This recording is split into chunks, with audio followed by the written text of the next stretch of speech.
Praise the lord. ఒక చక్కటి మాట మీతో పంచుకోవాలని ఆశపడుతున్నాను.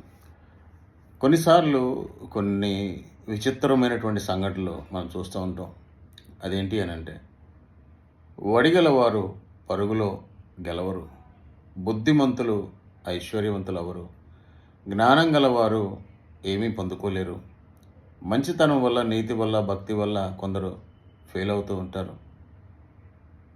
కానీ బైబిల్ ఏం చెప్తుంది అని అంటే, ఇవన్నీ పొందుకోవాలంటే, గొప్పవాడు అవ్వాలి అని అంటే, గొప్ప వాటిని సాధించాలి అని అంటే అదృష్టము వలన జరుగుద్ది అని ప్రసంగి గ్రంథంలో సొలొమోను అంటాడు.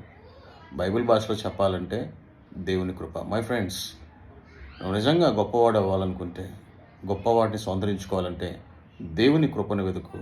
అబ్రహాం ఆశీర్వాదాన్ని ఈ భూమిపైన నువ్వు అనుభవిస్తావు, ప్రభువుకి మహిమ తీసుకొస్తావు. ఆమేన్.